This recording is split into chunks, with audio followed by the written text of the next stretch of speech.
Oke, baik. Selamat siang kawan-kawan. Selamat siang. Di sini kami akan mempresentasikan hasil tugas kami. Tadi kata Bapak itu nyusul, makanya kami langsung presentasi. Di sini kami kelompok 1 ingin membahas yang namanya literasi digital.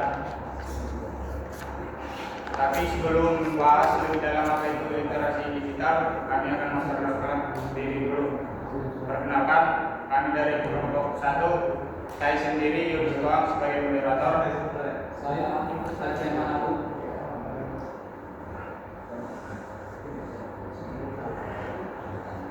Oke, di sini kami akan membahas latar belakang dari apa itu literasi digital.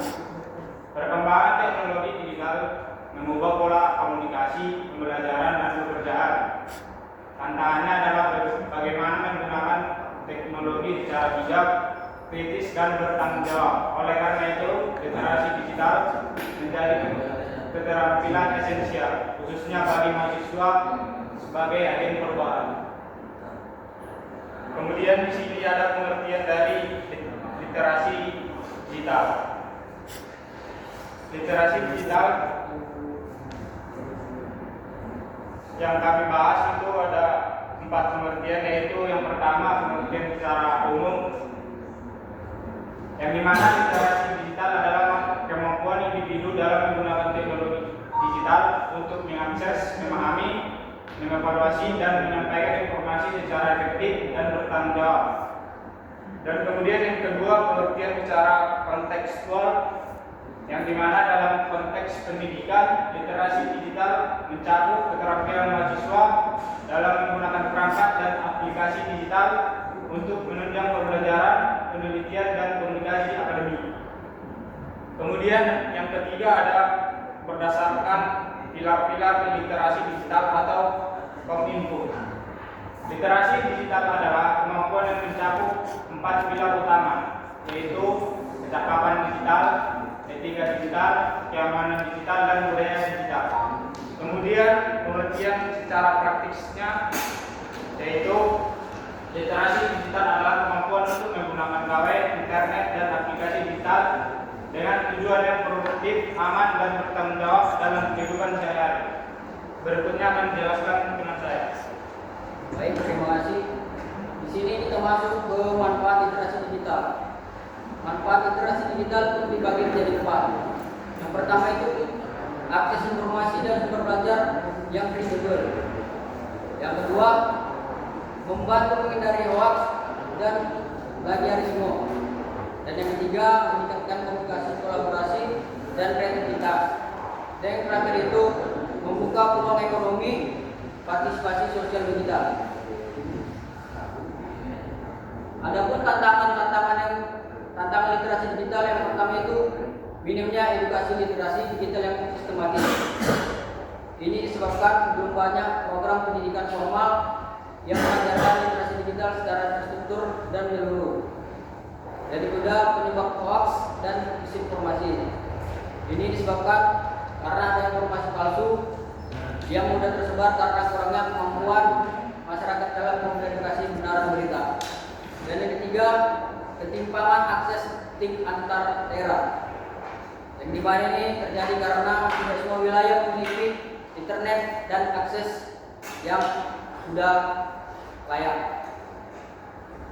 Baik. Dan di sini ada upaya peningkatan literasi digital. Pemerintah Kominfo telah menggagas gerakan literasi digital sebagai upaya meningkatkan pemahaman masyarakat Indonesia dalam menggunakan literasi digital, supaya masyarakat Indonesia dapat menggunakan secara bertanggung jawab. Itu saja. Moderator. Oke, baik. Mungkin itu saja yang akan kami sampaikan dalam presentasi kami ini. Untuk kawan-kawan yang ingin bertanya, kami silakan kepada saudara.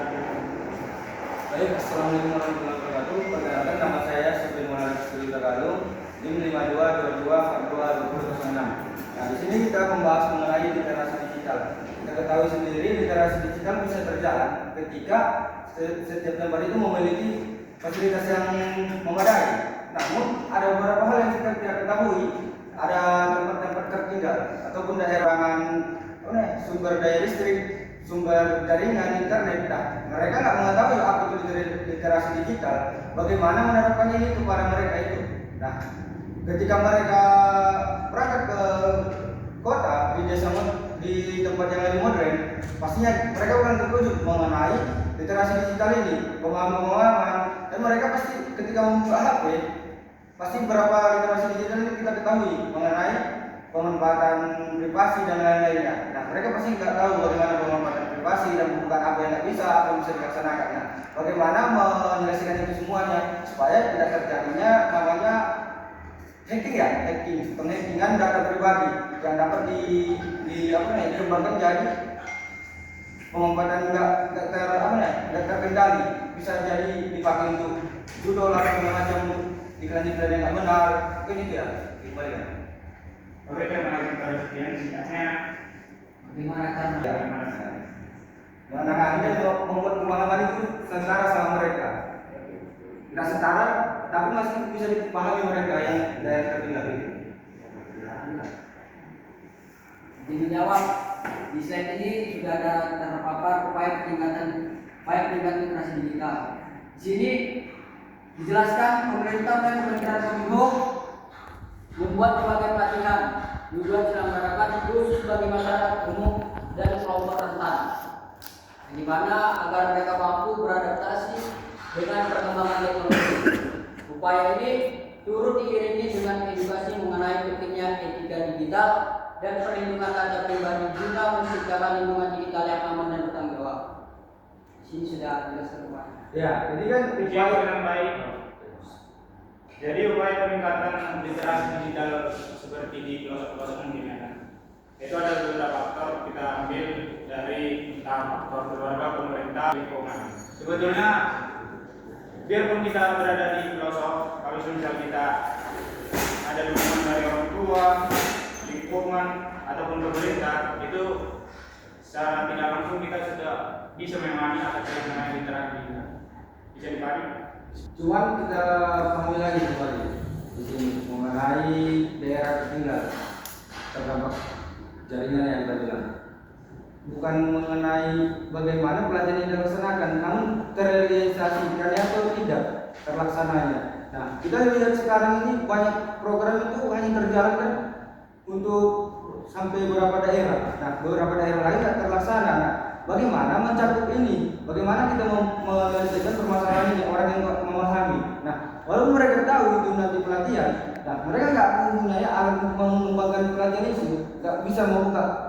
Literasi digital begini, jadi dia nggak bisa memeriksa secara langsung bagaimana cara memanfaatkannya. Nah, apa yang bisa kita laksanakan ketika mereka mau membuat itu sendiri?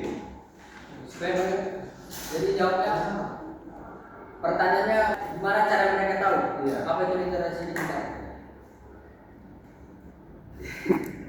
Jadi bilang di sini pemerintah melalui Kementerian Komunikasi dan Informasi telah menggagas gerakan nasional literasi digital. Berarti nasional itu sudah menyeluruh. Dan di sini sudah dibuat pelatihan. Cara orang itu supaya mengenalinya itu pelatihan. Melakukan pelatihan. Izin juga menambahin, tadi saya sudah jelaskan juga mungkin terkait dari dukungan dari orang tua, lingkungan, pemerintah, mungkin itulah kemampuan kami yang bisa kami sampaikan. Kalau bisa dari yang kami katakan tadi, faktor dari lingkungan, orang tua ataupun pemerintah, kalau bisa dari itu kami mungkin sampai situ yang kami sampaikan. Awal dan kami untuk kawan-kawan yang ingin bertanya lagi apakah ada? Pas dong. Oke, baik, mungkin itu saja. Di sini kami ada yang namanya kesimpulan. Literasi digital merupakan kemampuan yang sangat penting di era digital saat ini. Kemampuan ini tidak hanya mencakup keterampilan teknis, tetapi kemampuan berpikir kritis dan memahami aspek etis dalam menggunakan teknologi. Untuk mengatasi berbagai tantangan dan memperluas manfaat literasi digital seperti pertanyaan saudara tadi, dibutuhkan kerjasama dari berbagai pihak, termasuk pemerintah, lembaga pendidikan, masyarakat, dan sektor swasta, agar seluruh lapisan masyarakat dapat mempartisipasi secara aktif dan bertanggung jawab di dunia digital. Oke, baik, terima kasih. Mungkin itu saja yang dapat kami sampaikan dalam presentasi kami ini. Kurang lebihnya kami minta maaf karena kami masih dalam tahap pembelajaran. Terima kasih.